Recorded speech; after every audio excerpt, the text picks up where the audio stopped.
Happy Wednesday, everybody, and welcome into GC Live here on Gamecock Central. Kendall Smith and Jack Veltri coming at you here. We hope that you are all doing well. Jack, I got to see you in person last night, which was so exciting. So I would ask how you're doing, but I just saw you in South Carolina baseball, got a win. So that was exciting. Yeah, no, it was great seeing you last night. But for those who did not get to watch the game last night, if you weren't there in person or didn't get to watch on SEC Network Plus, would you like to explain why you were in Columbia last night? Because it's honestly a rare sight to see you back in the capital city. Well, it was amazing to be back. I was there last night. I had the honor of being the sideline reporter, the field reporter for the game last night between South Carolina and USC Upstate. It was so cool, such a full circle moment. I'm truly thankful and extremely blessed to have had that opportunity. And just the best part about it was getting to see so many people that I either went to school with or got to know through my days working in production with Gamecock Live Productions. I used to run the utilities, so I would wrap up the cords when they were at basketball games or whatever it might be. I was the girl that was wrapping up the cords when I was in college. So to have the full circle moment, to be back, to be on air, to do the field reporting was so cool. I'm just so grateful. I was saying it yesterday to you, Jack, and then I was talking about it on Twitter as well. I felt like it was so full circle for me. I was walking on campus before I got to the stadium and before everything kind of started. And I was like, wow, I can't believe it's almost been 2 years since we've graduated. I'm back here. I have the blessing and the opportunity to do this. So it was really, really special. And it was so good to see you, Jack, and really exciting that South Carolina got the win. So yeah, good times. Hopefully I'll be back soon, but I love Columbia. I love everybody there. It's always going to be home for me and hold a special place in my heart. And plus I got to finish the night at Beezer's. And if you know, Beezer's always is a 10 out of 10. So a great day in Columbia. And I was very excited to be there. And it was great to see you, Jack. That's awesome. Yeah, no, it was great seeing you too, Kendall. And yeah, it was nice last night. The weather was nice. Not a packed out stadium or anything, but as you alluded to, South Carolina had a nice night last night, getting a 13-3 win. And yeah, I think that's where we'll probably start off this conversation, right? Absolutely. Before we do, though, a very exciting day yesterday in Columbia, too. We need to give a shout out to Mike Yuva on his engagement. Congratulations, Mike. Yes. We are so excited for you and his lovely fiance, Brooke. She is the sweetest. So that was really cool. They got engaged at Williams-Brice Stadium. Love to see it. Had a little post celebration at Halls, it looked like. So yeah, we're very excited for Brooke and Mike. So congratulations to Mike on his engagement. A big day for the Gamecock Central crew yesterday, and we couldn't be happier for those two. So yeah, that was great. The baseball game was great. South Carolina got the win. Offense got going. It was one of those games, Jack, where South Carolina really looked like they were clicking on all cylinders. And that's what you want to see from the group. Paul Maneri talked about it yesterday. I had a conversation with him a few hours before the game. And he was like, look, these midweek games are really important to kind of get ourselves in a positive frame of mind before we head into these really difficult SEC weekend series. So some people might be like, oh, it's Upstate. Well, Upstate has a really solid offense and the numbers show that. So for South Carolina's pitching staff to come in, do what they did, obviously from an offensive standpoint, great day at the plate. Ethan Petrie talked with me after the game about it. Just getting contributions across the lineup is really important. And from guys that you don't see all the time consistently playing for South Carolina, stepping up and getting things done. So that's what you want to see if you're the Gamecocks. You got to win games like that. Obviously the opportunity for South Carolina to make it to a regional or whatever it might be is kind of slimming at this point, but you win where you can. They did that yesterday, and you hope to carry that positive momentum all the way to College Station this weekend.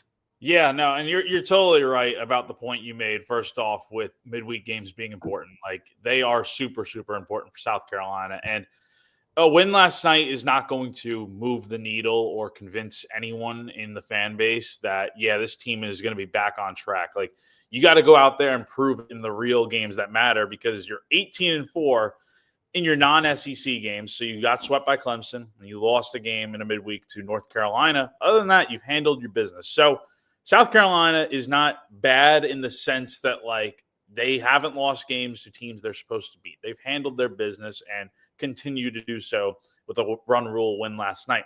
The problem is they aren't on the same level right now as these SEC teams that they continuously lose series and get swept by. So you hope something changes here, and it's got to change rather quickly because you're right now in a 2-10 hole to begin SEC play. And we have a question here. Does South Carolina have a clear path to the postseason? The path is clear, but it's extremely difficult if things don't turn around rather quickly here, because this is why you really needed to win the series at Mississippi State, because there's a big difference between a 3-win team in league play and a 2-win team, because you lost another series. Mississippi State, Texas A&M also won its series against Tennessee. Their paths are much clearer in that they are one step closer to getting themselves back on track and being competitive again. Like if A&M goes out here and wins a series this weekend, they're right back in the mix. South Carolina, meanwhile, heads into this series needing to, you'd like them to sweep, to be honest, but taking 2 of 3 is also good. The rest of the way, you have 18 league games left to go out of your 22 in total, I think, at this point.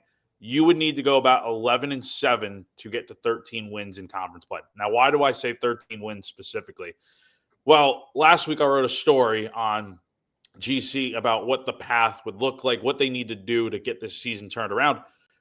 Every team in the SEC that's ever won 13 conference games and has a top 30 RPI has never missed the postseason. So given that South Carolina plays in this conference, which is, I think, the toughest baseball conference out there in college baseball, you can afford to win those 13 games, finish under 500, but you'll still have a good enough RPI to where it's like, if you just win these games coming up, everything else will take care of itself. You just need to get to about that 13 win mark, but you would have to go 11-7 over the final 18. And anything less than that, you're kind of playing with fire a little bit. Like you could probably win 12 games, maybe win a few games out in Hoover in the SEC tournament and squeak in. But honestly, I just don't know. You want to feel comfortable around that 13 win mark. So it's a good win last night, but it does not do much in the grand scheme of things unless you go out here to College Station tomorrow night and you pick up a series win there. Like you have to pick up a series win. No excuses. Nothing else can happen. You can't get swept. I mean, if you get swept, the season's already over. And if you drop 2 of 3, your season's basically over. Like you're playing, it's do or die at this point. You got to find a way to win a series. I mean, there's no other way to really put it. We don't like to use the term must win here on Gamecock Central. It's not our favorite term to use, but I think we have to use it for the series this weekend against Texas A&M. And, you know, Jack, you make a good point. Like last night's game is not going to change anybody's mind when it comes to what they already think about what this team can do, but maybe it could change the mindset of some of the guys on the team. Ethan Petrie goes yard in the bottom of the second inning last night. That's something that you've talked about. You've wrote about it on Gamecock Central. I said it yesterday on the broadcast, literally right before Ethan Petrie went yard. I said, you know, even Paul Maneri mentioned it. Yes, if you look at his numbers, if you look at his batting average, it looks good.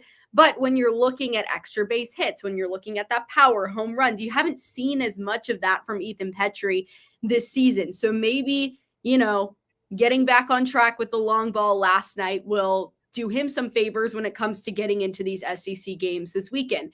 Really good stuff from Dalton Mayshore yesterday as well. The grand slam to get things going for South Carolina in the bottom of the first. So you're getting contributions from different guys. Maybe from their standpoint, it's a little bit of a confidence booster. I get it, you know, from the outside, externally, people are going to say, all right, you beat USC Upstate and you should beat USC Upstate. And yeah, that's true. But for these guys, getting a little bit more of that confidence as you head into these weekend series is extremely critical. So I think it was a good win for South Carolina. The fact that it was a dominant win is even more important because, again, you need to dominate those midweek games to give yourself that kind of reassurance as you head into these SEC series. And thank you so much, Matt. I appreciate it. It was such a cool experience. It's definitely up there on one of the coolest things I've had the chance to do. Like I said, I started behind the camera and being a utility and rolling up cords. So to have that full circle moment was really special. And I'm very grateful to all the awesome people at South Carolina who encouraged me and believed in me. Thank you very much. I appreciate all the kind comments. And Alyssa is the best. She is so cool and a great role model. So it's such a huge compliment for you to say that as well. Jack, this weekend, Texas A&M, how are we feeling going into the series?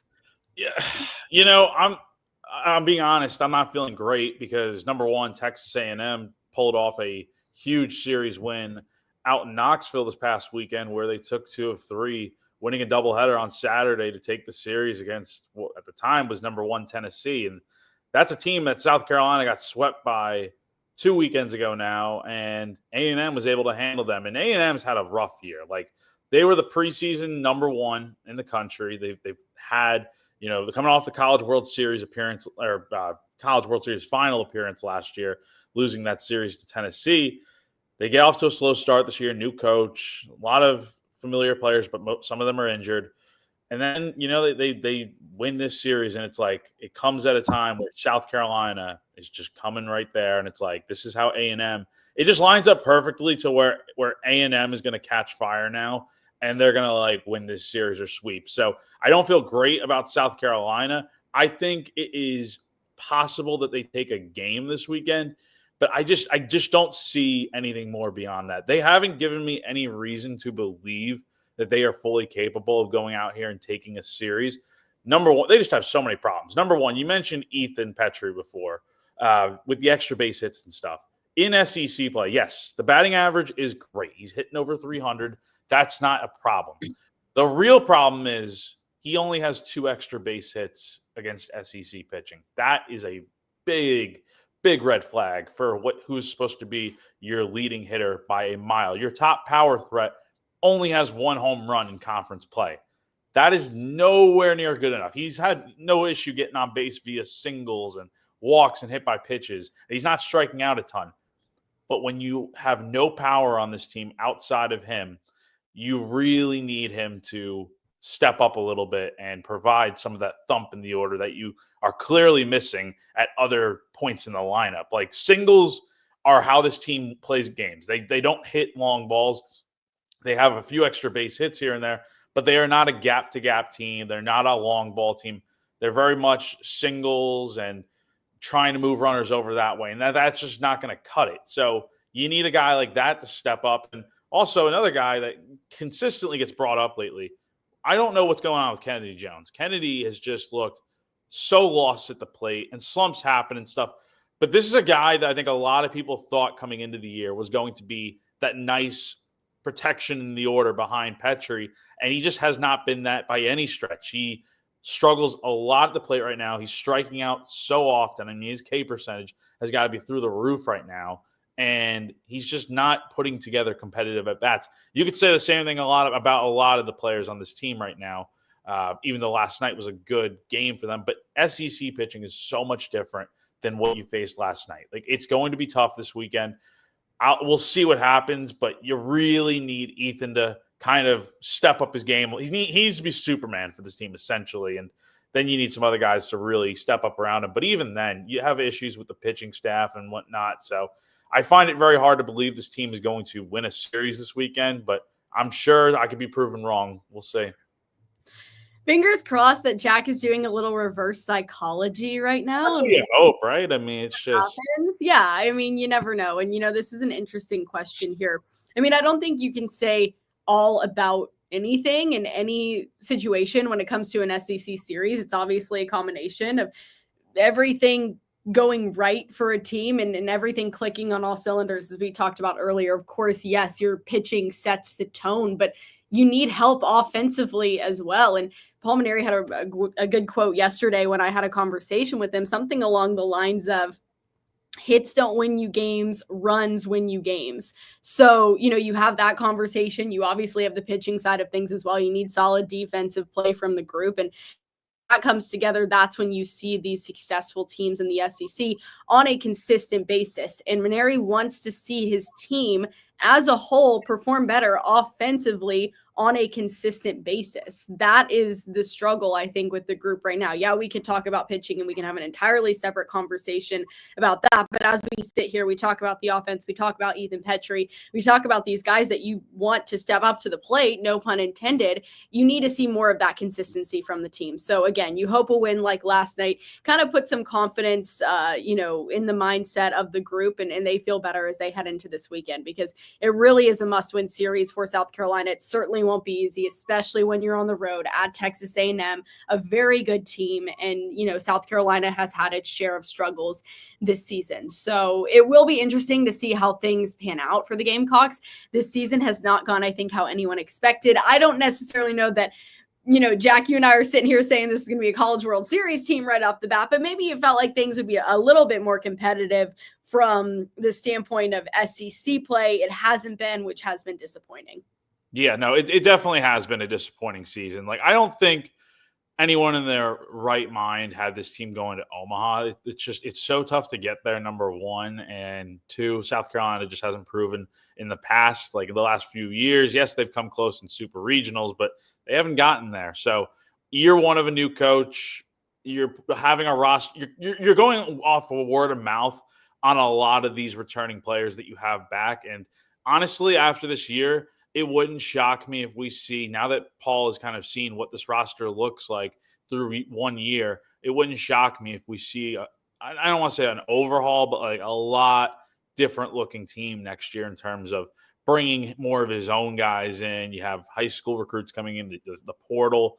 This is going to be an important offseason for South Carolina if things continue to go in the downward direction they have been to get this thing right. But it's more right now, all you can ask for is just winning series. They haven't been able to prove they haven't proven that they can do it. And the reason for that, as you kind of mentioned, the only thing I would say at South Carolina has been fine in that really hasn't been an issue is the defense. The defense, I think, for the most part, has kept them from losing games by more runs, honestly, with the way these teams hit the ball around the league. The pitching is just far too inconsistent. You don't know what you're going to get on a day-to-day basis. One day, Jake McCoy, your Friday starter, might pitch into the sixth inning. The next game, he might be shelled and not even get through the first inning. It's the same thing with some other guys in this pitching staff, let alone the fact that the last 2 weekends didn't know who you were going to start on Sunday, and you started Brandon Stone on Sunday this week, but you really probably should have started Matthew Becker considering how well he pitched in relief the other day. It's just there's so many problems in the offense. I mean, 2 hits and no runs on Sunday. It could be very much what this team is like most of the way. When one guy's not hitting, the rest of the lineup kind of just feels like they're not hitting too. So there's definitely a chance to salvage this season, I would say. But it's like I don't even know what changes you really make. You just need guys to just do better. And as Paul has kind of said to me many times this year, you basically are who you are. South Carolina is a team that is just not very good, quite frankly. And I don't know what to really say in terms of how they're going to change the season around. Like, it just feels like with 22 games left to go, it's a little too late for that. You just hope that guys are going to kind of click, and that's really the only change I think you can make. Well, we'll see how this weekend series goes against Texas A&M. Jack will be there. His flight leaves tomorrow from Charlotte, so Jack, enjoy your time in College Station. The barbecue is amazing in Texas. I'm looking forward to it. Yeah, you have that to look forward to. Have you been before? So I've been to College Station twice, I believe. I went for a football game as a fan a few years ago when I think it was the first year of the Beamer era. And then last year went to College Station, or 2 years ago, whatever it was, 2023, when Carolina played there. And that was my first time going as a reporter. So it's cool for football. I'm looking forward for baseball. Going to be fun this weekend. And nice early flight tomorrow. I think I leave like 7:30. So it's going to be, it's going to be early. I don't know why I do that to myself, but whatever. Well, then you can get there. You can enjoy your day. So yeah, have so much fun this weekend. You talk about going to Texas A&M in the first year of the Beamer era, which is a perfect segue into what we are talking about next. But before we do, let's shout out our presenting sponsor here on Gamecock Central, Clint Hammond. Yep. Yeah. So like you said, let's talk about Clint Hammond of CMG Home Loans real quick. If you're in the market to buy a home or you need help with your mortgage, but you don't know where to start, Clint can help you out. He'll take you through the process step by step, and he's more than qualified enough to do so. He's been in the mortgage industry for a very long time now. He's a lifelong Gamecock fan too. He's also a longtime supporter of Gamecock Central. So the best of every world possible right there. So if you're interested, give him a call, 803-422-6797. The NMLS number for him is 71597. Or you can go to clinthammond.com for more info. And again, this will be above us on screen all show long. Yes, we appreciate Clint and all that he does for Gamecock Central. As always, thank you so much, Clint, and be sure to reach out if you need anything in the area of home loans, mortgages, etc. You know it. All right, this one, Jack, you'll be there, yeah? Or will you?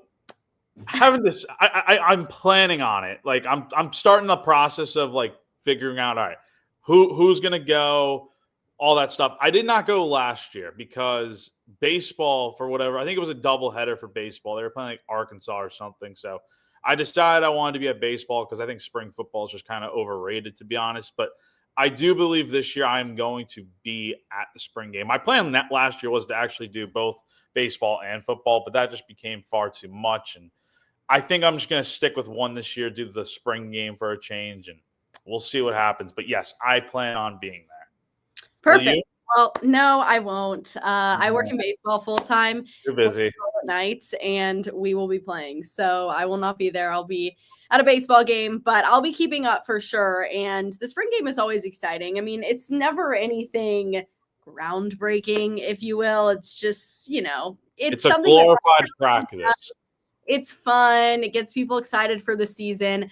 But the spring game has never been anything that's like gonna, be a tell-all necessarily about what you should expect in the 2025 season. So looking forward to it just from the standpoint of hearing everything that goes on. Obviously, the coverage over on Gamecock Central will be great. And it's just really fun for the fans to have that opportunity to be back in Williams-Brice Stadium. People have been waiting for it for what feels like forever now, even though it has only been a few months. But yeah, looking forward to that next Friday, April 18th at 7:30 at Williams-Brice. Kind of cool. They're doing it on a Friday as well. I think a little night game action on a Friday. So excited for that. But we heard from Shane Beamer yesterday. Jack, you were there. So I will let you start off by letting us know what stood out to you from what Beamer said.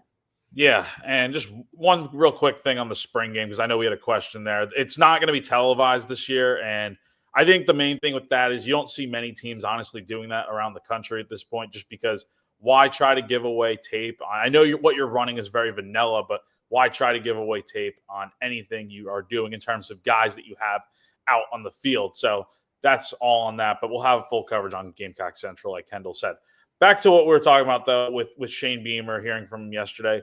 The main thing that I think that would really, I really would say it stands out is just hearing a little bit about the scrimmage they had the other day, because they scrimmaged for the first time this spring on Saturday, and there's a lot to break down there. DQ Smith, Shane was saying, had a block on a field goal attempt, which is really good to see the effort there from a fourth-year starter like DQ, who's been in the program for so long now. Some other things that I would say stand out. I mean, there weren't too many details revealed, but a lot of the receivers, the young guys like Malik Clark stood out. Brian Rowe was another guy that was brought up. And, a lot of guys in that receiver room. That's a position we've talked about before, Kendall, as do they need to hit the portal on that this spring? Do they not? What are they going to do there? I think they're going to be all right with what they have, though. If a guy's out there that fits their team well, why not go get him? But I think they have some nice young guys in that room. And then the other interesting thing with the scrimmage and then just in general with spring practice is Mike Shula, the offensive coordinator, implementing his version of the offense. And Shane was asked yesterday, what kind of percentage of his offense is in that playbook right now? And again, it's still so early in the year to where it's like we're not even at fall camp yet. We're not even at summer or anything. It's just they got the base concepts of what they're going to do and trying to get those installed and learned and go from there. And now they're going to do it out of different personnel groupings and different formations. And it's basically the way Shane put it to me, or put it to the media just in general yesterday, is that in that scrimmage, they didn't do a ton schematically, volume-wise, but they just had the base concepts and kind of just dressed it up. And they're figuring out, okay, what are they good at from a run-pass standpoint? And I kind of like that because we know what they're good at now, obviously, from last year with the standpoint of what you have with Lenore Sellers. He's a guy that is dynamic as a passer and runner. So that makes it maybe a little bit tough to kind of figure out, okay, you're probably more good at the running side of things, but you also had a Rocket Sanders in the backfield last year. This year, you may have Rasul Faison. We'll see if he officially gets cleared with his eligibility. and all that for next year. And then you also have Oscar Attaway, and then you have the receiver room, which how much better are they going to be? There's still a lot to figure out, but it was good to see, good to hear that they, had a good scrimmage the other day, and we'll see what the spring game looks like here in 2 weeks. Well, something that Shane Beamer talked about that I thought was interesting was the backup quarterback situation. So as we continue to talk about the offense, what's happening with the receivers, running backs, someone asked him what the situation was right now in terms of having a number 2 guy at quarterback. And, Shane Beamer, he loves competition, and he is always going to talk about that. So he did say, it is kind of an ongoing competition right now. And coming out of spring, they don't necessarily need to say, all right, this is going to be our number 2 guy, so to speak. But he did comment on some of those guys that could be in the equation to be the backup for Lenoris. So I'm curious, Jack, from your perspective, like right now, we haven't really seen anything. Obviously, you've only seen a couple of practice sessions that you're not, getting a whole lot at. What is your gut feel on who you feel like will be that guy for South Carolina as the backup? Well, let me just say, I should not be anointing anyone at certain spots because, look, I see the comments. I'm not going to put it on screen, but I see the comments about what happened yesterday. I was there listening to Shane go on his soapbox and stuff, and I'm just sitting there typing away. I'm like, oh, here we go. But not to get in specifics of it. Look, Shane has clearly said there's no depth chart right now. There's just a gut feel. This is not based on a depth chart. This and look. Opinion. I don't want, and Kendall, I don't want to hear next week from Shane that there was Jack and Kendall were on GC Live and Jack was anointing this guy the quarterback. That's horse crap. That's not how it works. I don't want to hear that next week. So look, Shane, if you're out there listening by some random chance, I'm not saying this is the quarterback. I'm just thinking out loud here. Logically speaking, it seems like Aaron Nolan makes the most sense as the backup quarterback. However, it's not as cut and dry as that, obviously. Though Air has been impressive from what we've heard, it obviously also seems Cutter Woods has done a lot of good things. Dante Reno, guys like that in that room. I just feel like you brought Air in for a reason, right? And who gives you the best chance to win behind Lenore Sellers? Not as much. None of those guys are going to give you the same chance as Sellers, but you want to find a guy that can give you a decent shot to win. God forbid something ever happens to Sellers. I'd probably say Aaron Nolan, but again, my word is just my word. Don't take it, as the gospel here. It's just what I'm feeling here. Gut feel, like you said.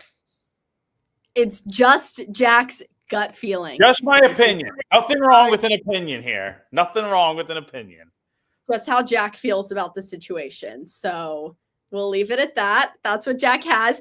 We have the transfer portal to talk about, and Shane talked about it yesterday. And this was interesting. So he was asked about the plan this time around for the transfer portal. What did he say on that, Jack, that stood out to you? Yeah, this was something that I honestly wanted to ask him about, but I'm like, I'll just wait till next week. And then someone else asked him about it. So I'm like, well, whatever. It's already getting asked. Basically that, how are they approaching the portal this year? What's the plan going to be this time around? And the thing with Shane is that, as we've mentioned before, competition is one of the core values of the program, as I've heard many times before from this program. They're looking for guys that can make their team better, and that's what Shane feels like is his responsibility as the head coach. So you can look at certain positions and see maybe that the numbers are a little bit low, maybe specifically at the defensive end position. That's something that Shane said is a little bit worrisome for him, since they don't have Jalen Brown right now, who's out for the rest of the spring, and then you lost Wendell Gregory to the transfer portal. So you need to probably increase the depth at that position. He didn't mention anything specific position-wise. It's like, we need to go out into this area. But, he also said there's a lot of unknowns with the portal and stuff, just because, last year they could have 120 players on the team. If everything goes the way they think it's going to go, they're going to be down to 105 players. And then you got to start talking about roster cap. And you can't just be bringing players in at will, essentially. You have the 85 scholarships. That hasn't changed. But the number decreases in general of how many players you can have on the roster. And so he's looking for guys that fit what they're doing the best. And then as far as the other side of it with how do you have like I think Yuva asked this question yesterday. Do you have more candid conversations with players as you lead up to the portal opening next week? And he said that he's always tried to be transparent with the players after spring practice about where they stand. And this year's going to be the exact same in terms of letting the guys know like what the deal is. And you have to be honest with these kids because the last thing you want is someone to be dishonest about where you stand, and you're not putting them in the best position possible by doing that. There can't be any gray area, as Shane put it yesterday. So I fully agree with him on that. And so the portal opens up here on April 16th. I don't know, to answer like some other question here, I'm sure, how active is South Carolina really going to be? I'm not sure exactly. They went out and got some good players last year in the portal, like your Vandrevius Jacobs, your Dale Von Campbell's in the receiver room. But that was because you totally needed other guys in that room. Could defensive end be that position this year? Defensive line in general? I definitely think so, but time will tell with what South Carolina does here. Well, it will be interesting to see how things pan out. We've talked about this before as well. It's something we actually mentioned on the show last week. And Jack, you said that you wouldn't mind it if South Carolina went out and tried to pursue a kicker in the transfer portal. So we'll see how it all pans out. Obviously, it opens up next week. And how active will South Carolina be? We are not sure, but that's why we'll keep you updated over on GamecockCentral.com. Shout out to Yuva, though, for asking the question and doing it the day that he got engaged. Like, he must have not been that stressed. He was just like, yeah, I'm going to go to the press conference, do my thing, get my work in, and then head to Williams-Brice Stadium and get engaged. So he was telling me before, like, he had told me, recently, like, what the plan was going to be with this whole engagement and stuff. And then yesterday I see him at the press conference and he's like telling me he's going to do live updates and stuff. And I'm like, dude, aren't you like supposed to be like proposing today? And he's like, dude, I'm so nervous. So, look, Mike, it seems like everything went well. He texted me. He's like, she didn't say no. And I was like, man, if Brooke said no to that would have been the greatest plot twist of all time in like such a bad way. But she said yes, and things went well. So, Mike, Brooke, congratulations. Super happy for these two. They are awesome for each other. And I'm glad Mike got Shane in on it. It's pretty cool how it transpired. I don't know how it went in person there with, they had, the creative media team there apparently and stuff. So we'll see what happens with that. But congrats to. I hope there's a video. That is a full production. That's what I'm hoping for too. It seems like there's going to be. Good job to Mike for getting that all put together. That's very exciting. And that's why like Shane is just the best. Like, he's seriously the best. Like, to be a part of that and like to get the picture with them after the engagement and stuff, it's so great. But it's funny, Mike said she didn't say no. Well, did she? Yeah. That's what he texted me yesterday. And I'm like, dude, like, I figured she wasn't gonna say no. Like Brooke's probably been wanting like the ring for like a little bit now, right? Like, that's what every girl wants, right? I mean, they want to get married and stuff soon. So, I mean, who knows? But it's super awesome to see Mike getting the job done, and major props to him. That's the biggest W you could ever possibly take, I think. Yeah, big W for sure. Very excited for both of them. We talk about rings, and a team that could be vying for a ring, Jack, is the South Carolina softball team. They have been crushing it this season and so much fun to watch. Before we start talking a little softball, let's give a shout out to our next sponsor. Yep. So let's talk about Prize Picks, which is the largest independently owned daily fantasy sports platform in all of North America. They're the easiest, most exciting way to play daily fantasy sports. It is just you against the numbers. So instead of battling thousands of other players, including pros and sharks, you pick more than or less than on 2 to 6 player stat projections. Then, of course, watch the winnings roll in. Prize Picks has quick withdrawals, easy gameplay, and an enormous selection of players and stat types. So I've used Prize Picks plenty of times in the past, as you guys know if you've listened here for a little while now. We've got a lot going on this week. The Masters is getting going tomorrow. You've got Major League Baseball in the swing of things now, NBA. College basketball's over, but we've got a lot of other sports going on, so I highly recommend using it. It is the go-to app. So if you're interested, just go to prizepicks.com or download the PrizePicks app. Use the code GC on screen that stands for Gamecock Central to receive a guaranteed $50 once you play $5 in lineups. I've been waiting for this moment, Jack. Your New York Islanders. I knew it. I said this 6 weeks ago. I looked at the schedule. I looked at the schedule for the Washington Capitals, and I said, all right, 100%, I'm already going to say that Alex Ovechkin is going to score the record-breaking goal against the New York Islanders. Why do you do this to me? What is the deal? I feel for Sorokin because I think Sorokin is a very good goalie. Like, I honestly do. And he was so gracious after the game. I saw a conversation that Ovechkin and Sorokin had after the game. It was great. But I looked at the schedule 6 weeks ago and I'm like, yep, that's when it's happening. Because I was a little stressed because Washington recently played the Carolina Hurricanes. And so when I was looking at the schedule in advance, I was like, oh gosh, like I really hope Ovechkin does not score against Carolina to break the record. Don't worry. My girlfriend Caroline was feeling the same exact way. She's telling me what you literally just told me now. Like, oh my God, I'm so worried that Ovi's going to score his 895th goal against the Canes next week or this week in DC. And I'm like, he tied it the other night, and then the Islanders, of course, are next on the schedule. I'm like, this is a wrap. He's going to get it.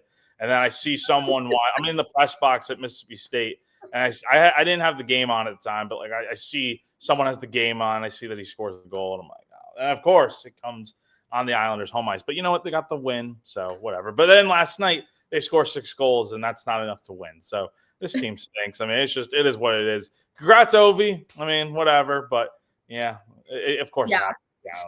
So cool. Like, just the fact that they stopped that game, had this ceremony. Like, I know this is not a hockey podcast, but like, this is a moment in sport. It's our show. We can do what we want. That is going to go down in history, and it is so unbelievably awesome that they stopped the game, had the ceremony. Wayne Gretzky is there. You got Alex Ovechkin. Like, it is just unreal, and just the team celebration and the dive across the ice after the goal was perfectly called, I think, by both the Capitals broadcasters and then the guys on TNT. Great job all around from everybody. It was so awesome to watch. So that was really, really special. And I was having this conversation. I think Ovechkin will play one more year. I do. I think he will play one more year. I don't think he will retire after this year. That is my prediction. So anyways, we promised South Carolina softball. That's what we're going to get to. Yeah. It's been so much fun to watch this season. What a blast it's been with this group and just so much talent. And we're starting to see some brackets come out, right? Because you're looking forward to the postseason. You're seeing what's going on. Jack, you saw a bracket that had potentially South Carolina and Clemson meeting up in a super regional. Yeah. So as you alluded to, Softball America posted and they're part of the On3 site. So definitely go give them I would say a follow, but go give them a read over on on3.com. But so they came out with their bracket today, and they've done this for about a week or two now. But today it was very interesting. South Carolina is projected to be the number 3 overall seed in the Columbia Regional. So they would be hosting, and they'd be playing in Radford in the first round, and they would have Virginia and North Florida in their regional. The other side of this is the 14 seed, which is paired with the 3 seed for a chance to play in the super regionals. Clemson is the 14th overall seed. Very interesting there. And in Clemson's regional, you got Elon, Auburn, and Liberty. So I don't know if South Carolina and Clemson have ever faced off in the postseason in softball.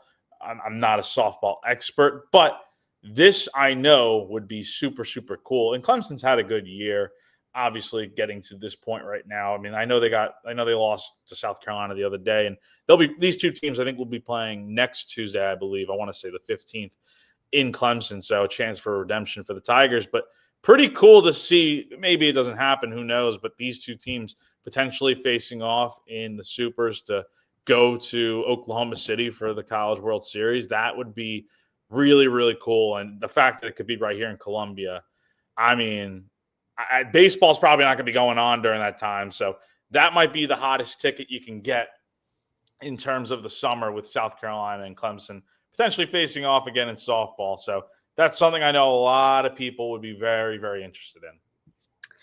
Well, we'll see what happens. Only time will tell. And this team just continues to impress as the season goes on. And like I said, it's been awesome to watch. So, Jack, I know you got to get out of here. You got to go get some stuff home. done. Yep. Yeah, he's gotta work. Everybody, early flight. Yes, he has a very early flight tomorrow. Jack, have so much fun in Texas at College Station. You'll provide us great coverage all weekend long, which we are certainly looking forward to. So everyone head over to GamecockCentral.com. Check out that coverage. This was a blast today. We appreciate all of you joining us. We always love this time of the week. It's so much fun to catch up with all of you and just have this opportunity to talk Gamecock sports. We never take it for granted. So thank you so much, everybody, for tuning in. We hope you have an amazing rest of your week. This has been GC Live here on Gamecock Central. For Jack Veltri, I am Kendall Smith, and we will see you all soon. Bye.